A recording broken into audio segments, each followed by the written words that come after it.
आज pastor Joseph Prince के साथ। पिछले सप्ताह हमने देखा सिनै पर्वत जो पुरानी वाचा के साथ साथ सिय्योन पर्वत को भी दर्शाता है। ठीक है, उस विषमता को जो अनुग्रह को दर्शाती है। आमीन। नई वाचा को।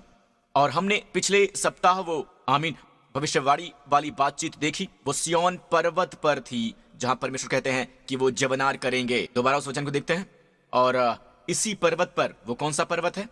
खैर, इस अध्याय के पहले वाले अध्याय के अंत में इसमें लिखा है सिय्योन पर्वत। तो उसी वाक्यांश को जारी रखते हुए कि सेनाओं का यहोवा इसी पर्वत पर सब देशों के लोगों के लिए ऐसी जवनार करेगा जिसमें भांति भांति का चिकना भोजन और निथरा हुआ दाख मधु होगा, उत्तम से उत्तम चिकना भोजन और बहुत ही निथरा हुआ दाख मधु होगा। और जो पर्दा सब देशों के लोगों पर पड़ा है, जो घूंघट सब अन्य जातियों पर लटका हुआ है, उसे वो इसी पर्वत पर नाश करेगा। और आप सभी जानते हैं कि मैंने पिछले सप्ताह बहुत कुछ साझा किया था इस भविष्यवाणी की पूर्णता के बारे में जो भविष्य में आने वाली है, पर साथ ही स्वाभाविक पूर्णता के बारे में। भविष्यवाणी की पूर्णता की अगली लाइन में लिखा हुआ है कि वो इसी पर्वत पर नाश करेंगे। एक बार फिर, कौन सा पर्वत? सिय्योन, अनुग्रह का पर्वत, न कि सिनै पर्वत, व्यवस्था का पर्वत। पर वो इसी पर्वत पर नाश करेगा उस घूंघट को। और मैंने पिछले सप्ताह साझा किया था कि इस आवरण के लिए शब्द है लूत। इब्राहिम का भतीजा कहलाता है लूत। सचमुच इसका मतलब होता है घूंघट, एक मास्क जो पर्दा सब देशों के लोगों पर पड़ा हुआ है, जो घूंघट सब जातियों पर लटका हुआ है। और ये शब्द पर्दा है, शब्द मसेका। तो हमारे पास पर्दा या घूंघट के लिए इब्री में दो शब्द है। यहाँ है शब्द मसेका जिसे हमने अभी अभी पढ़ा, और साथ ही शब्द लूत है। एक और है जो कहलाता है अतर। पर ये दो हैं जिनका इस्तेमाल अक्सर होता है। ओके, इन पर गौर करें। आज इजराइल में शब्द है मसेका।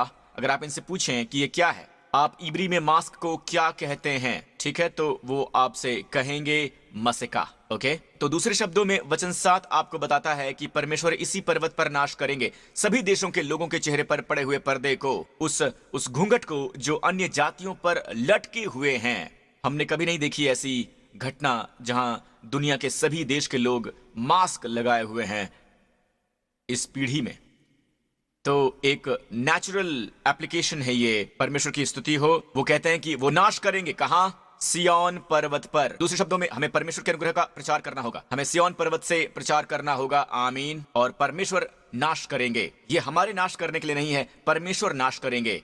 प्रभु की स्तुति हो। चेहरे पर पड़े पर्दे को अगर आप यंग के लिटरल अनुवाद को देखें तो यंग कहता है कि उसने सब कुछ निगल लिया। क्या उसने इस पर्वत पर ये किया? वो आवरण जो सभी लोगों पर चढ़ा हुआ है और वो पर्दा जो सभी जातियों पर पड़ा हुआ है। अब बेशक आप इस भविष्यवाणी की परिपूर्णता की ओर देखें तो इसका हवाला नई वाचा के समय से ही दिया जाता है, जब लोगों के हृदय प्रभु की ओर मुड़े और फिर वो पर्दा जो उन पर पड़ा हुआ था, जिसका जिक्र है 2 कुरिन्थियों अध्याय 3 में। ये उनके हृदय पर पड़े पर्दे के बारे में बात करता है। जब मूसा की पहली 5 पुस्तकें पढ़ते हैं, आमीन, कि वो पर्दा उठा लिया जाएगा। आमीन। तो वो इस वचन की सबसे महान परिपूर्णता है। आमीन। इस वचन की, आमीन, जो प्राथमिक परिपूर्णता है। पर इस वचन के 2 पक्ष हैं और हमेशा ये 2 पक्ष होते हैं, स्वाभाविक और आत्मिक। और आत्मिक ये है कि जब हम कभी प्रभु की ओर देखते हैं, आमीन, तो पर्दे गिर जाते हैं। आमीन। हम देखते हैं, हम प्रकाश देखते हैं। प्रभु की स्तुति हो। शायद आपके जीवन का कोई क्षेत्र हो जिसके लिए आप प्रकाश और बुद्धिमत्ता चाहते हो, तो प्रभु की ओर मुड़िए। आमीन। बस बाइबल पढ़ना और बाइबल अध्ययन के लिए एक प्रक्रिया से गुजरना, यीशु से संपर्क किए बिना ये नहीं चलेगा, बिल्कुल नहीं चलेगा। आमीन। क्योंकि बाइबल एक आत्मिक पुस्तक है और आपको प्रभु से प्रकाश पाने की आवश्यकता है। और इसलिए मैं आप सबको बुद्धिमत्ता की आत्मा और प्रकाश के लिए प्रार्थना करने को प्रोत्साहित करता हूं कि आपके मन की आंखें ज्योतिर्मय हों। आमीन। प्रभु की स्तुति हो। अब गौर करें कि ये सब कहां होगा? ये सब होगा सिय्योन पर्वत पर। वचन 8 में ठीक इसके बाद जब ये सब कुछ होता है, ये आपको बताता है कि वो मृत्यु को सदा के लिए नाश करेगा। यही कथन प्रेरित पौलुस ने इस्तेमाल किया जब उन्होंने 1 कुरिन्थियों 15 में रैप्चर की बात की। उन्होंने यशायाह 25:8 से इस वचन का हवाला दिया। जी हाँ, यशायाह 25:8 से, राइट। उन्होंने इसका यहां से हवाला दिया कि इससे आगे आने वाले वचन रैप्चर से पहले पूरे होंगे। मसीह की केंद्रता को समझेंगे। आमीन। आमीन। हम उन्हें देखेंगे। आमीन। प्रभु की स्तुति हो। और वो होगा, और इससे पहले कि ये सब हो, एक बहुत बड़ी जवनार होगी। तो पैंडेमिक का नाश करने से पहले, इस महामारी का नाश करने से पहले जो हम पर आन पड़ी है, आमीन, वहां एक जवनार बिछाई जाएगी। आमीन। इस जवनार को देखिए। अब मैं वो सजा करूंगा जो पिछले सप्ताह मैंने आपसे नहीं किया था। मैंने इस पर्वत पर कुछ कहा था, परमेश्वर एक जवनार करेंगे जिसमें निथरा हुआ दाखमधु होगा, और मैंने समझाया था निथरा दाखमधु क्या होता है। वो एक जवनार करेंगे भांति भांति के चिकने भोजन की। गौर करें कि सेनाओं का यहोवा इसी पर्वत पर सब देशों के लोगों के लिए जवनार करेगा, सब देशों के लोगों के लिए जवनार करेगा। इस कथन पर गौर कीजिए कि सेनाओं का यहोवा बहुत दिलचस्प कथन है। ये प्रकट होता है 1 शमूएल अध्याय 1 में, हन्ना की कहानी में। याद करें, उसका पति यल्काना, और बेशक उसने उत्पन्न किया भविष्यवक्ता शमूएल को। क्या आप जानते हैं कि उस अध्याय में पहली बार ये नाम सेनाओं का यहोवा प्रकट होता है। पहला इंसान जो इस पदवी को इस्तेमाल करती है जब वो प्रार्थना करती है वो थी हैना, और उसने एक बच्चे के लिए प्रार्थना की। राइट, उसने कहा, हे सेनाओं के यहोवा, और इब्री में याहवे जेवाट, सेनाओं का यहोवा। आमीन। एक अनुवाद में लिखा है स्वर्गदूतों की सेना का यहोवा। ये बस स्वर्गदूतों की सेना नहीं है, सेनाओं के यहोवा का हवाला दिया जाता है उस हर चीज के लिए जो उपलब्ध है। आमीन। वो सेनाओं का यहोवा है। ये दर्शाता है युद्ध। जब ये कथन इस्तेमाल होता है तो इसमें धारणा चिपकी होती है कि प्रभु अपने शत्रुओं के विरुद्ध युद्ध की घोषणा कर रहे हैं। तो दूसरे शब्दों में यदि वो कहते हैं कि इस पर्वत पर सेनाओं को यहोवा सभी लोगों के लिए देगा, तो एक लड़ाई चल रही है, और ये लड़ाई हमारे द्वारा जीत ली गई है। अब हम जवनार कर रहे हैं। लड़ाई जीत ली गई है, विजय हमारी हुई है खाते हुए। आमीन।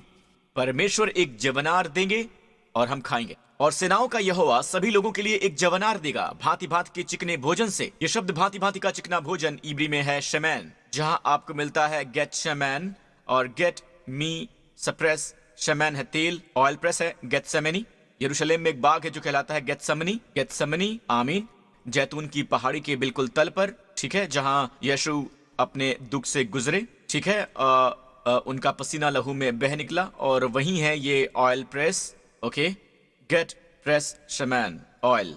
तो आपको यहाँ परमेश्वर कह रहे हैं कि जवनार करो। इब्री में है मिस्टे ऑफ शेमनी, बहुवचन में इब्री में शेमैनिम, जवनार भांति भांति की चिकने वस्तुओं की, भांति भांति के चिकने वस्तुओं की। हालेलुया। आमीन। वहां अभिषेक बढ़ जाएगा। आमीन। और गौर करें, उत्तम से उत्तम चिकना भोजन और बहुत ही निथरा हुआ दाखमधु। मैं बात करना चाहता हूं इन चिकनी वस्तुओं और निखरे दाखमधु की। वहां चिकनी वस्तुएं गूदे से भरी हुई होंगी, और यही चिकनी वस्तुएं, फिर से शब्द वही है शेमैन, जो बहुवचन में है तेल यानी शेमनीम।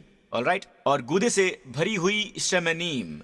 ये गूदे से भरा हुआ क्या है? अगर हम इस गूदे का अध्ययन करें इब्री में, तो ये शब्द है मकाह। मकाह का प्राथमिक इस्तेमाल गूदा नहीं है। मकाह असल में इसके लिए इस्तेमाल किया जाता है हटा देना, तबाह कर देना, खत्म कर देना, नाश कर देना। और केवल एक ही बार इसका इस्तेमाल होता है मैरो की तरह। इसका इस्तेमाल होता है नाश को ढांकने के लिए, पर यह हमेशा इस्तेमाल नहीं होता है। यह इस्तेमाल होता है अक्सर मिटाने के लिए, नष्ट करने के लिए। ठीक है, मैरो। अब सुनिए दोस्तों, सिय्योन पर्वत पर परमेश्वर एक अभिषेक फैलाएंगे जो नाश करेगी, हटाएगी, मिटाएगी, नष्ट कर देगी रोग को, बीमारी को। आमीन। एक कमी को, प्रभु की स्तुति हो, अवसाद को, अंधकार की शक्तियों को जिन्होंने आपको और आपके मन को दबाव डाला हुआ है, इस पूरे समय परमेश्वर कहते हैं कि वो इसे मिटा देंगे। आमीन। प्रभु की स्तुति हो। इसे आपके जीवन से निकाल देंगे। इन सब चीजों को हटा देने के लिए एक जवनार होगी। शायद ये एक मैरो का आइडिया है, क्योंकि मैरो वो है जहां से आपको आपका इम्यून सिस्टम मिलता है। ओके, आपका इम्यून सिस्टम मुख्यतः आपके गूदे में निर्मित होता है। तो इस मैरो का आइडिया यही है कि सभी आक्रमणकारियों को हटा देना जो आपके शरीर में आ रहे हैं, जो शायद हानि पहुंचा सकते हैं। आमीन। इम्यून सिस्टम इसे निगल लेगा। आमीन। अब परमेश्वर आपको एक जवनार दे रहे हैं और अभिषेक दे रहे हैं ब्लॉटिंग आउट के लिए। एक बहुत ही सशक्त अभिषेक। आमीन। उभरता हुआ अभिषेक जो फैल रहा है और नष्ट कर रहा है। जानते हैं, हाल ही में मैं इस पर ध्यान लगाए हुए था, और एक दिन मैं इस पर ध्यान लगाने पर अड़ा हुआ था। मैं इस जवनार के बारे में सोच रहा था कि ये कैसी लगेगी, ये मिटाने वाली जवनार इस अभिषेक के द्वारा ये कैसी लगती है। ठीक है, और मैं सुबह इसे पढ़ रहा था। मैं उठा और मैंने शास्त्र वचन खोला, और सीधे मेरी आंखें इस भाग पर पड़ी, और ये ऐसा है जैसे परमेश्वर कह रहे हो, तुम उस पर ध्यान लगाते रहे हो, मैं तुम्हें दिखा रहा हूं कि ये कैसा लगता है। क्या तुम इसे देखना चाहोगे? आमीन। ये है यीशु, और यीशु वहां से चलकर गलील की झील के पास आया और पहाड़ पर चढ़कर वहां बैठ गया। अब ये पर्वत सिय्योन पर्वत नहीं है, पर जिस तरह की कहानी यहां है, ध्यान दीजिए। और भीड़ पर भीड़, लंगड़ों, अंधों, गूंगों, टुंडों और बहुत औरों को लेकर उसके पास आए और उन्हें उसके पांव पर डाल दिया और उसने उन्हें चंगा किया, उन्हें चंगा किया। हालेलुया। तो यीशु पर एक अभिषेक था, उन पर एक अभिषेक था, और हम सब ये जानते हैं कि पिता उन्हें बेहिसाब देता है, बेहिसाब देता है। ये एक जीवनार है। हालेलुया। ये एक उमड़ता हुआ अभिषेक है। आमीन। ताकि जहां कहीं वो हैं, कोई भी बीमार इंसान जो उनके पास आता है, आमीन, वो उनके पास लाते हैं लंगड़ों को, टुंडों को, बीमारों को, अंधों को लाते हैं। आमीन। वो अभिषेक लाते हैं, वो स्वयं अभिषेक हैं, वो जेवनार हैं। आमीन। वो विनाश करते हैं इन सब अंधेपन और लूलेपन को, और वो जो लंगड़े हैं वो बस उसे मिटा देते हैं। जी हाँ, आमीन। और उन सब लोगों का उद्धार करते हैं, उनको चंगा करके उन्हें एक नया जीवन देते हैं। ये इसी तरह लगेगा। आमीन। और हम इसी का अनुभव लेंगे। पर हमारे लिए ये याद करना बहुत ही महत्वपूर्ण है कि ये सब कहाँ होता है? पर्वत पर। परमेश्वर एक से ज्यादा बार इस पर जोर देते हैं कि इस पर्वत पर मैं ये करने वाला हूं, इस पर्वत पर मैं वो करूंगा। ओके, तो हमारे लिए यही वाजिब होता है कि इस बात को सुनिश्चित करें कि हम सिय्योन पर्वत पर स्थिर रहें। बाइबल असल में कहती है कि अंतिम दिनों में ये सब हिलाया जाएगा। इसका जिक्र है इब्रानियों 12 में, और ये हिलाना ठीक उसके बाद आता है जहां वो बात करता है सिनै पर्वत और सिय्योन पर्वत की, जो भी मैंने आपसे कहा है। और बिल्कुल अंत में पूरा उद्देश्य यही है कि सिनै पर्वत हिल रहा है। आमीन। और ये हिलाया जाना उन बातों का हवाला दे रहा है जो मनुष्य द्वारा बनाई गई हैं। हर चीज जो मनुष्य द्वारा बनाई गई है, अब ये तुरंत इसकी ओर इशारा करता है उन चीजों को हटाए जाने का। ठीक उसके बाद जब वो बात करता है सिनै और सिय्योन पर्वत की, उनकी तुलना करते हुए ये कहता है कि एक बार फिर परमेश्वर कहते हैं कि मैं आकाश हिला दूंगा, और न केवल धरती बल्कि धरती और आकाश। ये इशारा करता है उन चीजों को हटाए जाने का।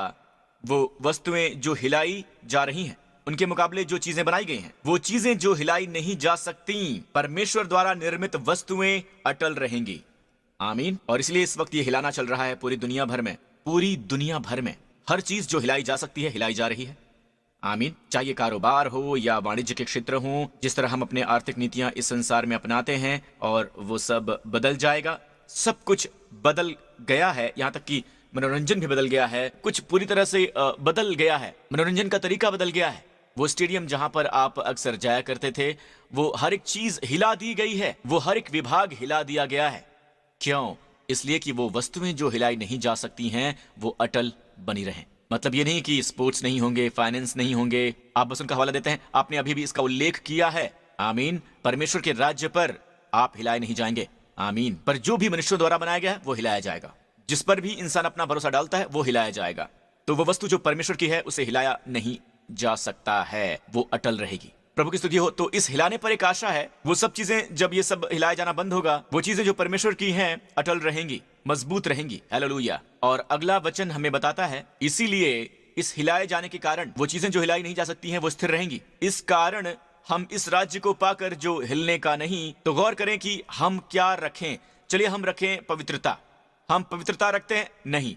अनुग्रह आता है पवित्रता से पहले। उस अनुग्रह को हाथ से न जाने दें जिसके द्वारा हम भक्ति और भय सहित परमेश्वर की ऐसी आराधना कर सकते हैं जिससे वो प्रसन्न होता है। कई बार हम श्रद्धा और परमेश्वर के भय को अनुग्रह के आगे रखते हैं। हम भूल जाते हैं कि यह अनुग्रह के द्वारा है। यह हमें अनुग्रह पाने देता है। किसके द्वारा?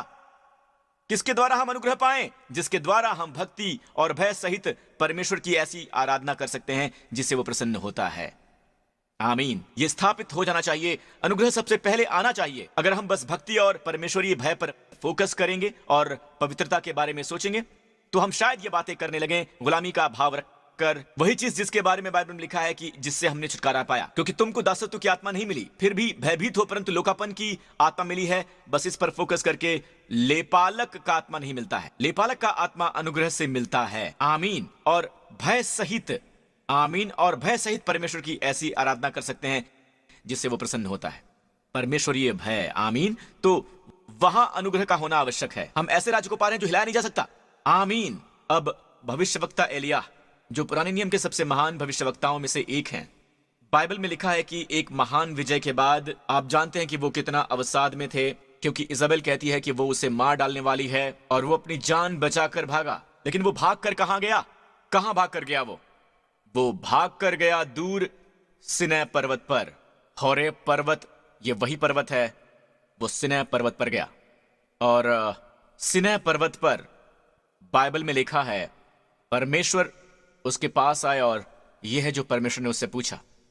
फिर वो एक गुफा में आया, वहां ही होरेब पर्वत पर या सिनै पर्वत पर, वहां वो एक गुफा में जाकर टिका और यहोवा का ये वचन उसके पास पहुंचा कि हे एलियाह, तेरा यहां क्या काम? तू यहां क्या कर रहा है? एलियाह, तू यहां क्या कर रहा है? एलियाह। बहुत दिलचस्प प्रश्न है। परमेश्वर ने एलियाह से पूछा कि तुम यहां सिनै पर्वत पर क्या कर रहे हो? एलियाह, क्या कर रहे हो? अब आप अन्य भविष्यवक्ताओं को देखें तो आप परमेश्वर को यह नहीं कहते देखते कि तुम यहां क्या कर रहे हो। यह सत्य परमेश्वर ने अपना शुरुआती बयान एलियाह को दिया। तू यहां क्या कर रहा है? एलियाह, क्या कर रहा है? आमीन।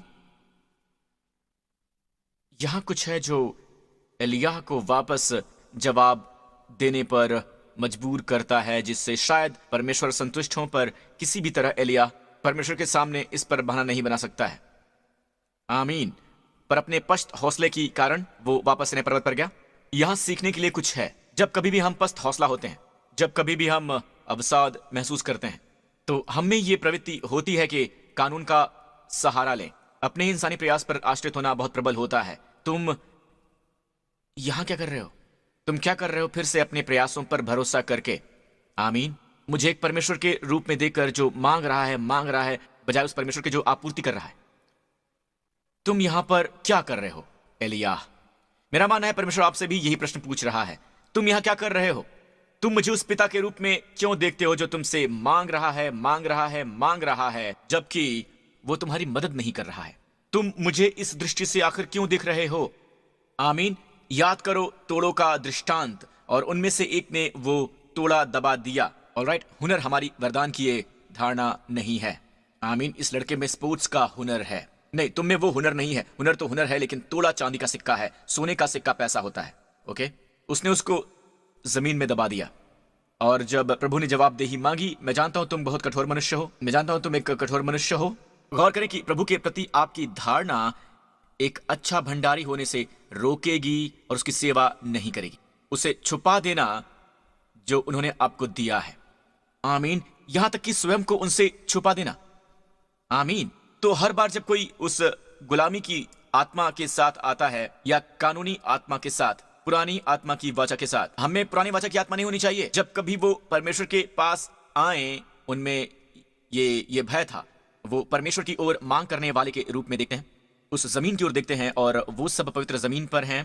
वो परमेश्वर की मांग के प्रति ज्यादा सचेत होते हैं, और इस बीच जहां वो कमतर हो रहे हैं, इसलिए वो अपने प्रयासों को दुगना कर देते हैं परमेश्वर को, आमीन, प्रसन्न करने के लिए। परमेश्वर को ये पसंद नहीं आता, और वो तुमसे पूछेंगे कि तुम यहां क्या कर रहे हो? ये भूमि जो तुमने ली है। हमें वाकई अनुग्रह के अधीन रहने की आवश्यकता है। हम एक पांव सिनै पर्वत पर और एक पांव सिय्योन पर्वत पर नहीं रख सकते हैं, ताकि हम एक संतुलित मसीही रह सकें। और जो अनुग्रह का प्रचार करते हैं, ऑलराइट, वो हाइपर अनुग्रह वाले होते हैं। वो वैसे लोग हैं जिनके पास बस केवल अनुग्रह ही एक चीज है। नहीं, हमें दोनों की जरूरत है, वरना हम पवित्र नहीं हो सकते हैं। सिनै पर्वत और गलातियों में एक और जगह है जो हाजिरा यानी उस दासी की तरह है। याद है वो हाजिरा जिसने इस्माइल को जन्म दिया था? आपको याद है वो हाजिरा, इस्माइल को जन्म देने वाली? आमीन, अब्राहम के लिए। और यही बाइबल में लिखा है, दासी और उसके पुत्र को निकाल दे, क्योंकि दासी का पुत्र स्वतंत्र स्त्री के पुत्र के साथ उत्तराधिकारी नहीं होगा। बहुत कड़ी भाषा है। परमेश्वर कहते हैं कि तुम उससे कोई वास्ता नहीं रख सकते हो। उस चित्र में वो स्त्री नहीं है, मुझे गलत मत समझिएगा। वहां जो तस्वीर है वो एक टाइप, जहां परमेश्वर बात कर रहे हैं सिनै पर्वत की। जो कुछ भी सिनै पर्वत पर आता है उसे छुओ मत। आमीन। एक पशु भी जो सिनै पर्वत को छूता है वो मर जाएगा। और हम अभी भी सिनै पर्वत पर वापस जा रहे हैं। हम सही तरीके से व्यवस्था को देखते नहीं हैं।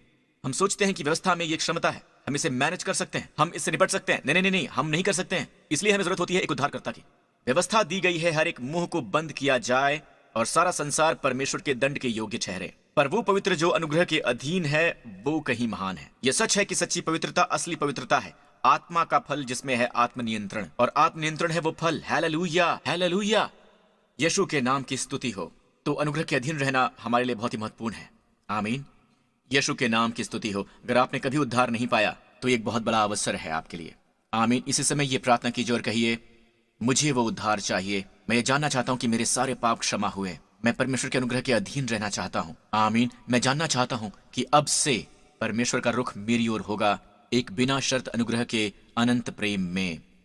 आमीन। बहुत ही अनंत प्रेम में, आमीन। वो मेरे लिए एक पिता होंगे, मैं यही चाहता हूँ। अगर ये आप हैं मेरे दोस्त, मेरे साथ ही प्रार्थना इसी समय कीजिए अपने पूरे दिल से।